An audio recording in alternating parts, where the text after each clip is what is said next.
Assalamualaikum warahmatullahi wabarakatuh. Alhamdulillahirabbil alamin. Assalatu wassalamu ala asrofil anbiya'i wal mursalin sayyidina wa maulana Muhammadin wa ala alihi wa sahbihi rasulillahi ajmain.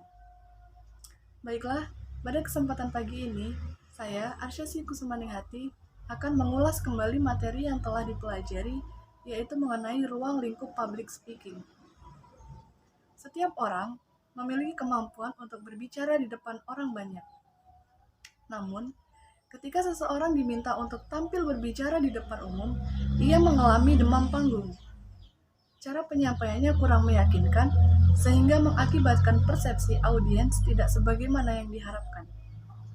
Oleh karena itu, upaya mempersiapkan dan melatih diri untuk mampu tampil berbicara di depan umum dengan baik merupakan bagian keberhasilan berkomunikasi seseorang.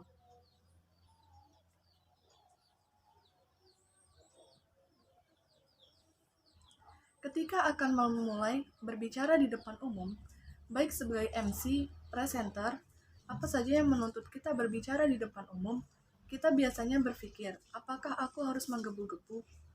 Di manakah aku harus berdiri? Bagaimanakah gerakan yang harus aku lakukan? Harus cepat atau pelankah aku berbicara?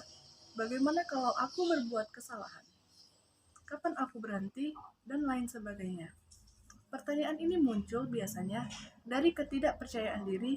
Kepercayaan diri dalam berbicara di depan umum memang tergantung dari kebiasaan.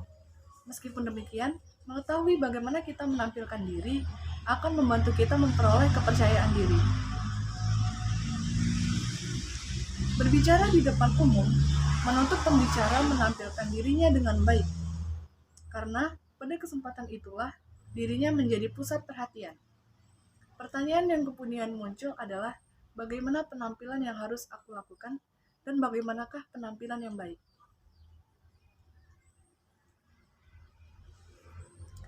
Penampilan yang baik dalam presentasi, berpidato, atau memimpin acara adalah penampilan yang dapat membuat hadirin dapat menangkap pikiran-pikiran yang dikemukakan pembicara dengan jelas, menarik dan tidak mengganggu.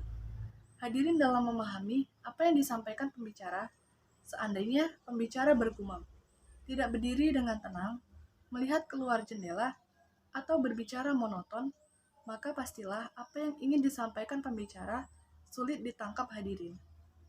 Hadirin juga sulit menangkap misi yang disampaikan oleh penyampaiannya yang terlalu berlebih-lebihan, baik dengan gerakan-gerakan dan suara yang sangat dramatis.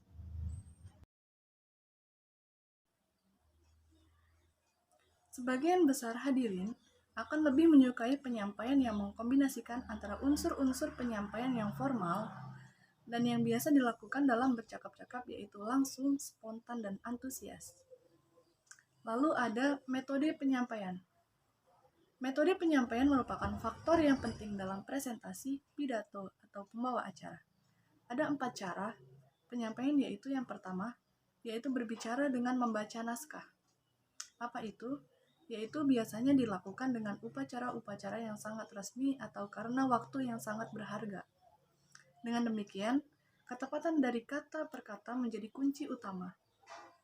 Meskipun demikian, cara penyampaian haruslah diusahakan wajar seperti percakapan biasa, karena sifatnya yang resmi. Seorang MC misalnya membaca dari teks yang sudah disiapkan.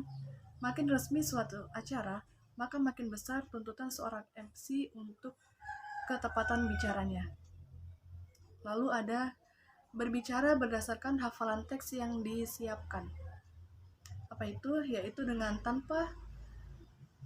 yaitu tidak banyak dilakukan orang lagi. Dalam memakai metode ini, speaker harus betul-betul hafal dan harus nampak wajar seperti berkomunikasi.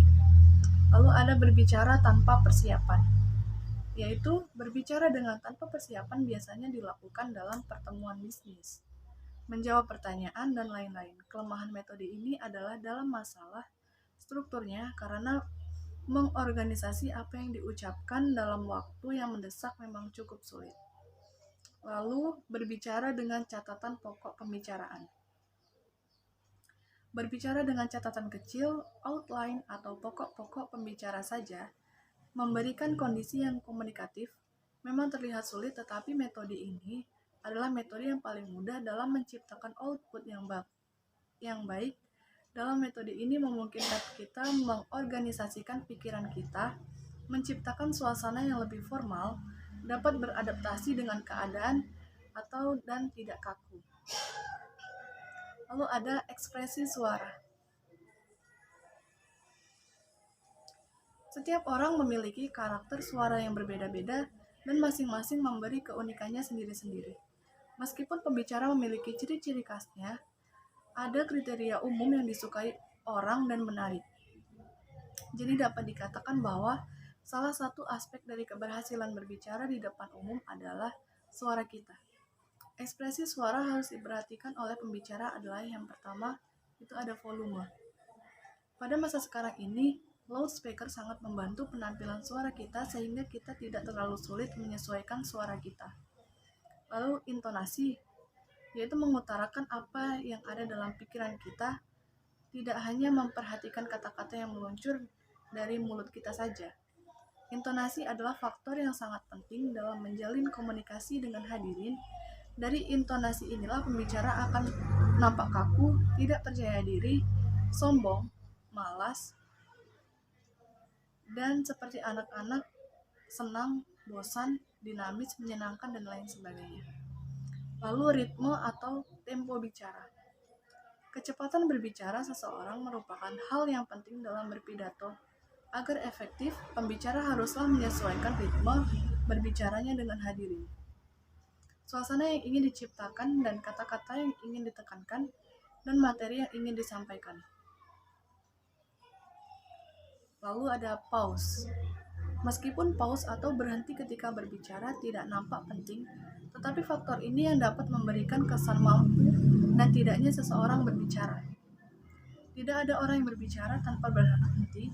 Seseorang pasti berhenti, tetapi yang menjadi masalah adalah pembicara haruslah tahu kapan dia akan berhenti. Yang penting diingat adalah mengusahakan menghilangkan filter ketika berhenti. Meskipun yang tersulit dalam public speaking adalah menghilangkan filter, tetapi jika terus berlatih, filter tersebut akan hilang. Lalu ada artikulasi. Artikulasi sangat dipengaruhi oleh budaya suatu daerah. Artikulasi dalam berpidato atau presentasi tidaklah seketat artikulasi dalam ke-MC-an. Meskipun demikian, pembicara harus memperhatikan artikulasinya karena menunjukkan kejelasan dan kerapian berbicara. Baik, mungkin itu saja yang dapat saya sampaikan. Kurang dan lebihnya saya mohon maaf. Terima kasih. Wassalamualaikum warahmatullahi wabarakatuh.